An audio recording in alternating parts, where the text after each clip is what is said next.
नमस्कार, स्वागत है आपका अभी तक इंडिया में। मैं हूं आपके साथ नीलम शर्मा। शुरुआत इस वक्त की सुर्खियों से। सोमवार को मुजफ्फरनगर में मीरापुर क्षेत्र के गांव सिकंदरपुर में राशन डीलर ने दबंगई दिखाते हुए राशन देने से किया इंकार व विरोध करने पर उपभोक्ता के साथ की मारपीट।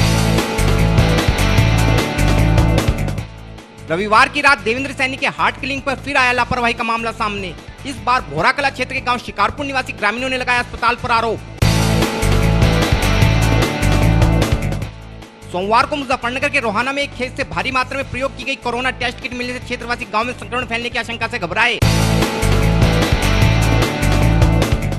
सोमवार को चिरथाल क्षेत्र के गांव दूधली में नदी के तेज बहाव में बहने से किसान के भैंसे की हुई मौत। किसान में उसके पुत्र को ग्रामीणों ने बामुश्किल बचाया।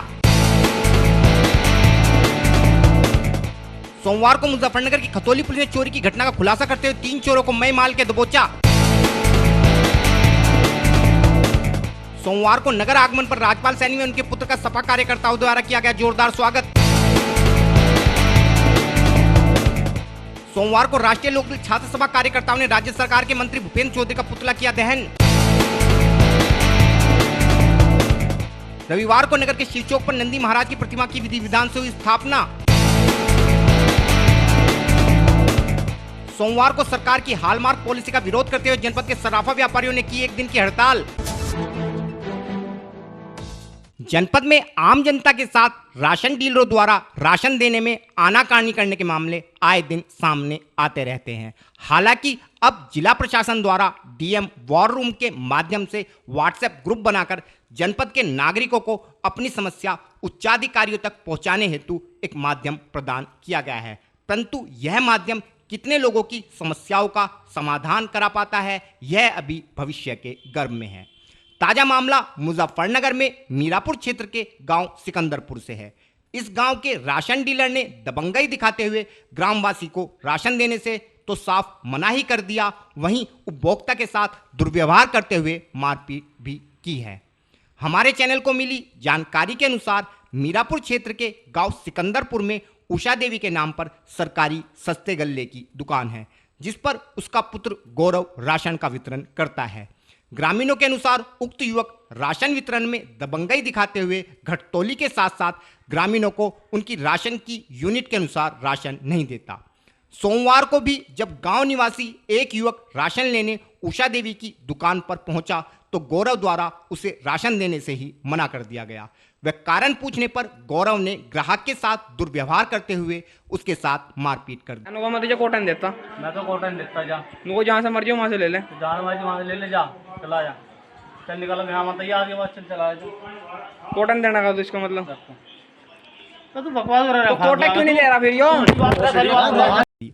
इस विषय में और अधिक जानकारी देते हुए पीड़ित युवक ने बताया। मैं अपना राशन लेने गया था उनकी राशन की दुकान पे, तो उसके जो उषा देवी का लड़का है गौरव, उसने पहले मुझे राशन के लिए मना किया। फिर मैंने पूछा क्यों, उसके बाद मुझे डांटा और धमकाया। फिर मैंने वीडियो बनाने की कोशिश की और मैंने कुछ वीडियो बनाई भी। उसके बाद उसके लड़के ने मेरे ऊपर थप्पड़ मारा, जो कि वीडियो में साफ साफ दिख रहा है। तो क्या राशन देने में परेशान करते हैं क्या? जी, राशन लेने में परेशान करते हैं, कटौती करते हैं। यदि हमारी 4 यूनिट है या 5 यूनिट है तो उसमें से 2 यूनिट काट लेते हैं, 3 यूनिट देते हैं। अगर 4 यूनिट है तो 1 यूनिट अपना आप रख लेते हैं, 3 लेते हैं। और अगर कोई कुछ कहता है तो उसे दमनकारी रूप दिखाएंगे कि तेरा नाम कट देंगे, ऐसा कर देंगे, तुझे पीटेंगे, उसको वहाँ से भगा देते हैं। जब मैंने वीडियो बना ली उसके बाद फिर मैं इन लोगों ने मुझे पीटा और मेरा गला दबाया, मुझे जान से मारने की कोशिश की गई। वहीं उक्त राशन डीलर के विषय में अन्य ग्रामीणों का भी कहना है कि राशन डीलर राशन का वितरण सही प्रकार से नहीं करता, वह विरोध करने पर लोगों के साथ दुर्व्यवहार करता है। राशन लेने में तो बस कभी शाम को कभी सुबह को यही चलता रहे। और आज जब राशन लेने गए थे इस लड़की के साथ, तो वहाँ पे पहले तो इन्होंने कहा कि बैटरी डाउन है। हमने कहा कि भाई बैटरी डाउन है तो लाइट आ रही, लाइट पर लगा लो। रात भी लाइट आई, कल भी लाइट आई। तो फिर परेशान करते हैं। हाँ, परेशान करते हैं। फिर दूसरी बात ये इन्होंने कहा, मगर भाई अगर बैटरी डाउन है तो बैटरी बदलवाओ, उसकी कंप्लेन करो। उनको ये इतनी जल्दी नहीं है, फ्री का अगर राशन लेना है तो परेशान तो होना पड़ेगा। मरीजों के साथ दुर्व्यवहार के साथ साथ मारपीट को लेकर अक्सर चर्चाओं में रहने वाला डॉक्टर देवेंद्र सैनी का हार्ट क्लिनिक एक बार फिर से सुर्खियों में है। इस बार मुजफ्फरनगर में भोराकला क्षेत्र के गांव शिकारपुर निवासी पीड़ितों ने डॉक्टर पर उनके मरीज को अपने अस्पताल में भर्ती करने के बाद भी 3 दिन तक एक भी बार नहीं देखने का आरोप लगाया है, जिस कारण रविवार की रात मरीज ने दम तोड़ दिया तथा गुस्साए परिजनों ने अस्पताल के सामने जमकर हंगामा किया। हम अपने दर्शकों को बताना चाहते हैं कि उक्त अस्पताल अपने क्रियाकलापों के चलते कोरोना काल में भी चर्चा का केंद्र रहा है तथा मरीजों द्वारा अवैध वसूली के आरोप अस्पताल प्रशासन पर लगाए जा चुके हैं, परंतु फिर भी आज तक प्रशासन द्वारा अस्पताल पर की गई कार्यवाही शून्य है। वह मरीज लगातार अस्पताल की अव्यवस्था का शिकार हो रहे हैं। ताजा मामले के अनुसार लगभग 3 दिन पूर्व शिकारपुर निवासी रोशन को उसके परिजनों ने हृदय रोग से पीड़ित होने पर देवेंद्र सैनी के बालाजी चौक के निकट स्थित अस्पताल में भर्ती कराया था। वह अस्पताल प्रशासन द्वारा बीमार के परिजनों से 80,000 रुपये इलाज खर्च हेतु एडवांस जमा करा लिए गए थे। तीमारदारों का आरोप है कि इन 3 दिनों में डॉक्टर द्वारा एक भी बार मरीज को नहीं देखा गया, जिस कारण मरीज ने तड़पते हुए रविवार की रात लगभग 8 बजे दम तोड़ दिया, जिसकी सूचना अस्पताल कर्मियों द्वारा परिजनों को 10 बजे के लगभग दी गई, जिसके बाद मृतक के परिजनों ने अस्पताल कर्मियों पर इलाज में लापरवाही का आरोप लगाते हुए हंगामा शुरू कर दिया। हंगामे की सूचना पाकर सिविल लाइन पुलिस भी मौके पर पहुंची तथा परिजनों को समझा बुझाकर मामला शांत कराने का प्रयास किया। देर रात पूर्व मंत्री योगराज सिंह व सिविल लाइन पुलिस ने मृतक के परिजनों व अस्पताल प्रशासन के बीच समझौता कराकर मामला शांत करा दिया। सोमवार को मुजफ्फरनगर में नगर कोतवाली क्षेत्र के गांव रोहाना में एक खेत से भारी मात्रा में प्रयोग की गई कोरोना टेस्ट किटों के साथ साथ मेडिकल वेस्ट मिलने से क्षेत्र के लोगों में भय व्याप्त है, क्योंकि एक तो स्वास्थ्य विभाग द्वारा आने वाले दिनों में कोरोना की तीसरी लहर आने की संभावना जताई गई है, वहीं इस प्रकार खेत से प्रयोग की गई कोरोना टेस्ट किटें बरामद होने से क्षेत्र के लोग गांव में कोरोना संक्रमण फैलने की आशंका से भयभीत हैं, क्योंकि ग्रामीण अक्सर खेतों पर कृषि कार्य हेतु जाते रहते हैं। वह इस प्रकार खेतों में इन किटों के मिलने से ग्रामीणों के संक्रमित होने का खतरा काफी बढ़ गया है। अगर खेत स्वामी की माने तो लगभग 1 माह पूर्व भी उसके खेत में इसी प्रकार की किटें पाई गई थी। तब खेत स्वामी द्वारा रोहाना चौकी को इसकी सूचना देने के बाद चौकी इंचार्ज द्वारा इन किटों को खेत से उठवाकर नष्ट कराया गया था, परंतु अब दोबारा इस प्रकार से खेत में किटों का पाया जाना स्वास्थ्य विभाग की लापरवाही को उजागर करता है। इस विषय में जानकारी देते हुए खेत स्वामी ने बताया। पिछले 1 महीने पहले भी गिरी थी, जब तो यहाँ के रोहने चौकी इंचार्ज तो उन्होंने फुकवाई थी। अच्छा, अब फिर 1 महीने बाद फिर गिर गई थी। अच्छा, क्या तो मुझे भंडार वाले दिन आते नहीं, सहारनपुर जिले का हूँ जी। अच्छा, करीब कितनी किट होंगे? मैं करीब 300-400 किट है जी। अच्छा, ये गलोली चेक पोस्ट जो है पुलिस चौकी, इसके सामने बस 200 मीटर दूरी है जी बस। अच्छा, तो क्या चाह रहे हैं इसमें आप? मैं तो ये चाह रहा है जी कि वहाँ कोई मजदूर ना जाओ जी वहाँ। अच्छा, तो सब कहा भी आगे कोई वहाँ ना जाओ अभी। अच्छा, और बस तो नष्ट कराया जी, देखा जा कौन गिर जा रहा हो। अरे वहाँ कौन कुछ बना दी मुझे। सोमवार को मुजफ्फरनगर में चरथावल क्षेत्र के गांव दूधली में एक किसान व उसका पुत्र नदी के तेज बहाव में भैंसा बुग्गी समेत बह गए। हालांकि आसपास के खेतों में काम करने वाले ग्रामीणों ने काफी प्रयास के बाद किसान व उसके पुत्र को तो नदी से बाहर निकाल लिया, लेकिन इस हादसे में किसान के भैंसे की पानी में डूबने के कारण मौत हो गई। हमारे चैनल को मिली जानकारी के अनुसार सोमवार को चरथावल क्षेत्र के गांव दूधली निवासी किसान पालू अपने पुत्र कुलदीप के साथ भैंसा बुग्गी पर सवार होकर नदी के दूसरी ओर चारा लेने जा रहा था।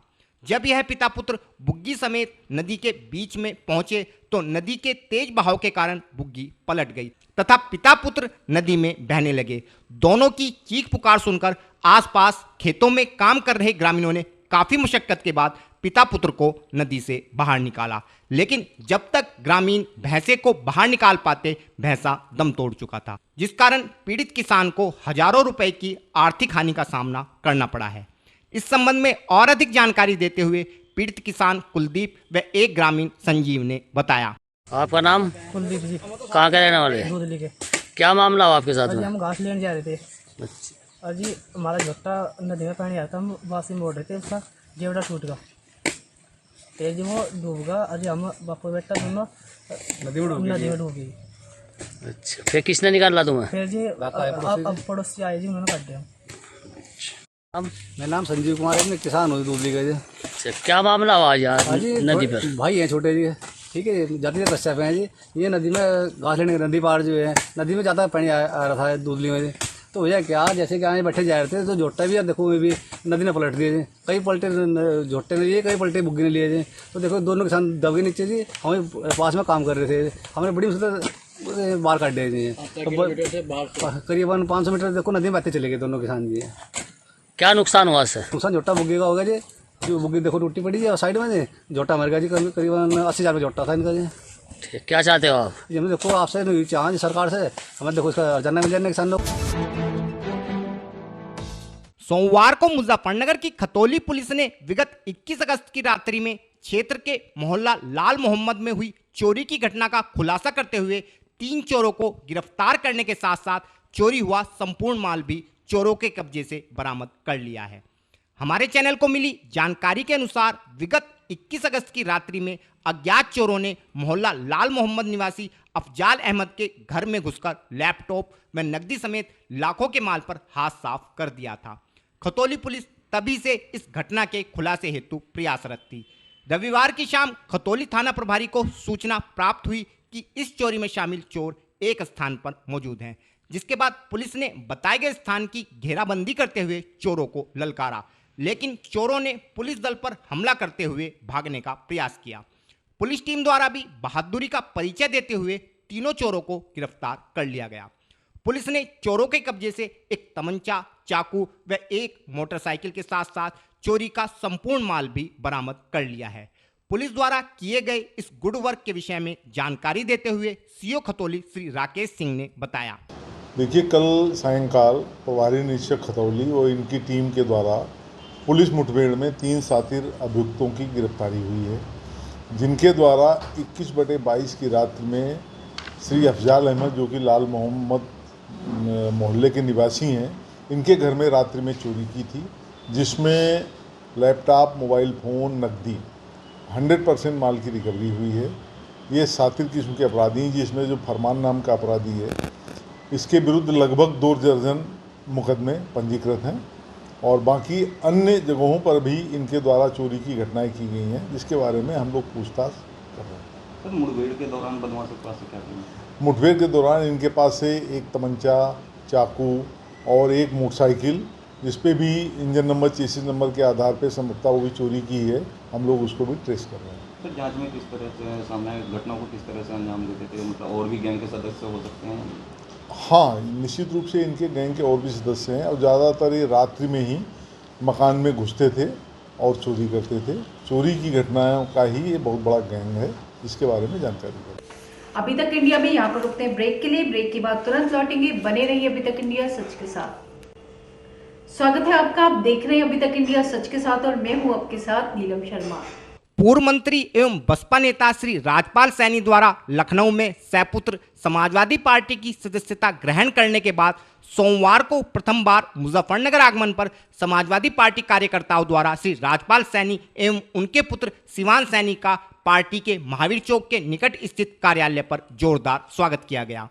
इस अवसर पर पार्टी जिला अध्यक्ष श्री प्रमोद त्यागी, पूर्व मंत्री मुकेश चौधरी, पूर्व विधायक अनिल कुमार व सपा नगर अध्यक्ष श्री अलीम सिद्दीकी के अलावा सैकड़ों की संख्या में सपा कार्यकर्ता पार्टी कार्यालय पर मौजूद रहे तथा सभी लोगों ने संयुक्त रूप से एक विशाल फूलों का हार श्री राजपाल सैनी को पहनाकर उनका पार्टी में स्वागत किया।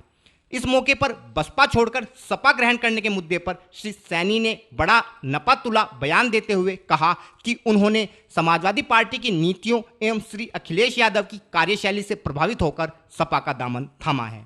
मैं माननीय श्री अखिलेश यादव जी के कार्यों से प्रभावित होकर, उनकी जो भावनाएं हैं उनसे प्रभावित होकर, और आज जो टाइम चल रहा है भारतीय जनता पार्टी को हराने के लिए जो सक्षम पार्टी है, जो सक्षम नेता है, वो माननीय अखिलेश यादव जी हैं। मैं सभी नहीं बातों को ध्यान में रख के और मैंने पार्टी में जाने का निर्णय लिया। बसपा में क्या कमी लगी आपको जो बसपा में छोड़ने का, क्योंकि आप एक बसपा में काफ़ी बड़े नेता थे? नेता कोई बड़ा नहीं होता, उसके कार्य, उसका काम करने की क्षमता बड़ी होती है। जैसे मैंने वहाँ काम किया, मैं यहाँ भी वही काम करूँगा और मैं समाजवादी पार्टी से प्रभावित होकर, उनके कार्यों से प्रभावित होकर मैंने पार्टी ज्वाइन की है। अभी आपने एक हाल ही में बयान दिया था कि मुजफ्फरनगर में भाजपा नेताओं ने दंगा करवाया था 2000 में, क्या कहना? आप सबको पता है, उसमें मेरे में मुझे विवाद बना डालो, आप सबको पता है, जनपद के हर आदमी को पता है। मैं किसी विवादित बयान में घुसना नहीं चाहता। कौन लोग थे तो दंगा करवाने वाले? मैं किसी विवादित बयान को नहीं दूंगा। अब एक भाजपा के विधायक को भी इसमें आरोपी ठहरा दिया है दंगे के मामले में, क्या कहेंगे? वो भाजपा जाने, वो भाजपा के उस बारे में भाजपा नेता के हम इस तरह कोई कमेंट नहीं करेंगे जिससे भावनाएं भड़कती हो, जिससे सांप्रदायिकता को ताकत मिलती हो। वहीं कार्यक्रम के विषय में और अधिक जानकारी देते हुए सपा जिला अध्यक्ष प्रमोद त्यागी ने बताया। देखिए, हमारी जनपद के बहुत वरिष्ठ नेता, हमारे छोटे भाई आदरणीय राजपाल सैनी जी और हमारे बेटे शिवान सैनी जी, रामनिवास पाल जी और उमादत्त जी, कई लोग जो बहुत पार्टी के वरिष्ठ लोग हैं, जो बहुजन समाज पार्टी छोड़ करके आए हैं, उससे हमारी समाज पार्टी आज आए हैं, तो मैं जिलाध्यक्ष होने के नाते उन सबका बहुत स्वागत करता हूँ। निश्चित रूप से इनके आने से जनपद में और पश्चिम उत्तर प्रदेश में समाजवादी पार्टी को ताकत मिलेगी और 2022 के चुनाव में समाजवादी पार्टी और मजबूती से चुनाव लड़ेगी। मैं इनका स्वागत भी करता हूँ और ये विश्वास भी व्यक्त करता हूँ कि इनके आने से हम बहुत मजबूत होंगे। सोमवार को मुजफ्फरनगर में राष्ट्रीय लोकदल छात्र सभा के सदस्यों ने विगत दिनों प्रदेश सरकार के मंत्री भूपेंद्र सिंह द्वारा बागपत जनपद में किसान नेता व पूर्व प्रधानमंत्री स्वर्गीय चौधरी चरण सिंह पर की गई अमर्यादित टिप्पणी पर कड़ा रोष जाहिर करते हुए मंत्री भूपेंद्र सिंह का पुतला दहन कर अपना विरोध व्यक्त किया। सोमवार को राष्ट्रीय लोकदल छात्र सभा के कार्यकर्ता मुजफ्फरनगर के सर्कुलर रोड पर एकत्र हुए तथा सरकार के विरोध में जमकर नारेबाजी करते हुए राज्य सरकार के मंत्री भूपेंद्र सिंह के पुतले को आग के हवाले कर दिया। आक्रोशित कार्यकर्ताओं का कहना था कि भूपेंद्र सिंह द्वारा की गई अमर्यादित टिप्पणी को देश का किसान कतई बर्दाश्त नहीं करेगा। वह यदि भाजपा नेता नहीं सुधरे तो अभी तो किसानों द्वारा एक भाजपा विधायक का इलाज किया गया है, वह भविष्य में किसान संपूर्ण भाजपा सरकार का इलाज करेंगे। इस संबंध में और अधिक जानकारी देते हुए राष्ट्रीय लोकदल छात्र सभा जिला अध्यक्ष श्री सार्थक चौधरी ने बताया। सार्थक लाटियान, छात्र सभा जिला अध्यक्ष मुजफ्फरनगर। आज पुतला शोभा किसका होगा? ये जो कैबिनेट में पंचायती राज मंत्री है भूपेंद्र चौधरी, आज यहाँ पे सारे छात्र और युवा आक्रोशित है, उनका हमने यहाँ रोड जाम करके पुतला फूंका। आज क्यों होगा, क्या कारण है? ये हाल ही में इन्होंने जो हमारे भगवान है, किसानों के मसीहा कहे जाने वाले स्वर्गीय चौधरी चरण सिंह जी, उनके बारे में इस तरह की अभद्र टिप्पणी इन्होंने करी, जिससे पूरे किसान समाज में, युवाओं में, छात्रों में रोष है। किस तरह की टिप्पणी किया उन्होंने, क्या उसका विरोध कर रहे हैं? भाई इन्होंने यही कह रहे थे, भाई अगर चरण सिंह उस टाइम पर निपटाने की ऐसी कुछ इन्होंने टिप्पणी करी जिसे किसान समाज बिल्कुल बर्दाश्त नहीं करेगा। और हम ये इन्हें चेतावनी देना चाह रहे, अगर ये गाँव में घुसेंगे तो अभी तो इनकी एक विधायक का इलाज करा, आगे चलकर किसान इनकी पूरी सरकार का इलाज करने का काम करेंगे। आज पुतला फूंक करके विरोध प्रदर्शन? हाँ, आज विरोध प्रदर्शन करा, कल भी करेंगे। किसान रोड पे है, छात्र रोड पे है और हम इन्हें चेतावनी देना चाह रहे हैं, अगर इन्होंने अपने बयान वापस नहीं लिखी है और इन्होंने माफ़ी नहीं मांगी किसान समाज से, जो किसानों के मसीहा है चौधरी चरण सिंह जी, किसानों से माफ़ी नहीं मांगी तो जल्दी हम इनका इलाज करेंगे। रविवार को मुजफ्फरनगर के हृदय स्थल शिव चौक पर भगवान शंकर के 10 गणों में सर्वश्रेष्ठ गण नंदी महाराज की प्रतिमा को भगवान शंकर के सम्मुख स्थापित कर दिया गया। इस प्रतिमा की स्थापना को लेकर काफी समय से शिव मूर्ति संचालक मंडल व नगर के हिंदू संगठन प्रयासरत थे, परंतु कुछ समय पूर्व जिला प्रशासन द्वारा प्रतिमा की स्थापना पर आपत्ति जताते हुए इस कार्य को रुकवा दिया गया था, जिसके बाद नगर के जनप्रतिनिधियों एवं शिव मूर्ति संचालक मंडल के पदाधिकारियों के अथक प्रयासों के चलते रविवार को इस प्रतिमा को विधि विधान के साथ भगवान शंकर के सम्मुख स्थापित कर दिया गया। इस विषय में और अधिक जानकारी देते हुए शिव मूर्ति के पुजारी श्री रमेश चंद्र शास्त्री ने बताया। आपका नाम बताइए। रमेश चंद्र शास्त्री। शिव चौक पर एक मूर्ति स्थापित हुई है, किस चीज़ की है मूर्ति? ये बाबा भोलेनाथ के 10 गणों में से श्रेष्ठ गण नंदी भगवान जी का स्थापना हुई, जिसको कि हमारे शिव मूर्ति संचालक मंडल के प्रबंधक श्री शंकर स्वरूप बंसल जी के हाथों से हुई। और ये मान्य है कि नंदी जी के दर्शन करने से ही भोले के दर्शन पूर्ण होते हैं। इसीलिए भक्तों की जो है अभिलाषाओं को बाबा की कृपा से पूर्ण हुई है और नंदी भगवान सबकी सुनते हैं और अपने आप में से जो भक्त उनके कान में कुछ भी कहते हैं बाबा तक आसानी से पहुंच जाती हैं। उनकी मन्नतें और भक्तों की मन्नतें पूर्ण हो जाती हैं। किस धातु की है बनी? ये पीतल की है और अपने आप में एक श्रेष्ठ है और पवित्र है, क्योंकि अष्ट धातु में से पीतल एक धातु है। उस धातु से स्पेशल बनाया गया और बाबा के चरणों में समर्पित किया गया। पूर्व में मूर्ति लगाने को लेकर कुछ नहीं, अब सब ठीक हैं, सब लोग राजी थे और सभी के सहयोग से काम हो गया। सोमवार को मुजफ्फरनगर में सर्राफा व्यापारियों ने सरकार के सोने की आभूषणों को लेकर जारी की गई हॉलमार्क पॉलिसी के विरोध में अपने प्रतिष्ठान बंद रखकर सरकार के इस फैसले का कड़ा विरोध किया। हम अपने दर्शकों को बताना चाहते हैं कि सरकार द्वारा देश में स्वर्ण आभूषणों की शुद्धता हेतु देश के सभी ज्वेलर्स के लिए स्वर्ण आभूषणों पर हॉलमार्किंग को अनिवार्य किया गया है। वह इसे लागू करने की समय सीमा को देश में कोरोना महामारी के चलते 2 बार बढ़ाया जा चुका है, परंतु अब अगस्त 2021 तक संपूर्ण देश के स्वर्णकारों द्वारा हॉलमार्किंग करना अनिवार्य हो जाएगा तथा उन्हें अपने द्वारा निर्मित सभी आभूषणों पर एक हॉलमार्किंग यूनिक आईडी यानी HUID देनी होगी, ताकि उपभोक्ता द्वारा आभूषण बेचने के समय इस आईडी के माध्यम से आभूषण बनाने वाले को चिन्हित किया जा सके, वह आभूषण की शुद्धता में कमी पाए जाने पर दंडित किया जा सके। लेकिन देश के सर्राफा व्यापारी इसका विरोध करते हुए इसे सरकार की ट्रैकिंग नीति बता रहे हैं। वह ज्वेलर्स का कहना है कि इस आईडी से सोने की शुद्धता का कोई वास्ता नहीं है। वह सरकार लगातार व्यापारियों का उत्पीड़न करते हुए उन पर नित नए कानून थोप रही है, जिस कारण पूरे देश की 350 सर्राफा यूनियनों ने इस नीति का विरोध करते हुए 23 अगस्त को पूरे देश में 1 दिन की हड़ताल का ऐलान किया है। इस संबंध में और अधिक जानकारी देते हुए एक सर्राफा व्यापारी ने बताया, हमारा पूरे देश के अंदर क्योंकि केंद्र सरकार ने तुगलक की नीतियों को चलाते हुए हमारे ऊपर एक नया कर फिर लगा दिया HUID के नाम से। सरकार की नीति निश्चित रूप से व्यापारी को बर्बाद करने की स्थिति है। इससे पहले इन्होंने हमारे ऊपर एक्साइज ड्यूटी लगाई सोने के ऊपर, हमने स्वीकार की, उसके बाद हमने हॉल मार्किंग को स्वीकार किया। लेकिन अब सरकार सीधा चाहती है कि इसकी मार आम आदमी पर पड़े। वो चाहती है कि जिस ग्राहक को हम सामान बेच रहे हैं उस ग्राहक को हम पंजीकृत कर उसको पक्का बिल दें। बहुत सा गरीब और अमीर दोनों तरह का ग्राहक होता है, बहुत सा बिना बिल के भी सामान चाहता है। और उसके अलावा सबसे बड़ी बात क्या है कि हमारा कारीगर, जितने भी हमारे कारीगर हैं वो अशिक्षित हैं, उन्हें इन चीज़ों की जानकारी नहीं है। और सरकार ये चाहती है कि HUID के ऊपर वो हमें ऑनलाइन सर्वे कर हमारे ग्राहकों को और हमारे व्यापारी को परेशान करने का काम कर रही है, क्योंकि सरकार ने हम लोगों को बहकाकर हमारे व्यापारियों का वोट ले लिया और वोट लेने के बाद आज हम व्यापारियों के ऊपर नए नए कर लगाकर केंद्र और प्रदेश सरकार हम लोगों का व्यापार छीनने का काम कर रही है, जिसके संदर्भ में आज पूरे देश के अंदर सराफा व्यापारियों की हड़ताल है। और ये हड़ताल आज सांकेतिक रूप से 1 दिन की है। अगर सरकार चेती नहीं मानी तो निश्चित रूप से बड़ा जन आंदोलन करने के लिए भी सराफा व्यापारी, स्वर्णकार व्यापारी और अन्य समाज के सभी व्यापारी हमारे इस जन आंदोलन को करने से पीछे नहीं हटेंगे। खबरें देश की हो विदेश की हो या हो आपके शहर की, हम रखते हैं हर खबर पर नजर। बने रहिए अभी तक इंडिया सच के साथ। नमस्कार।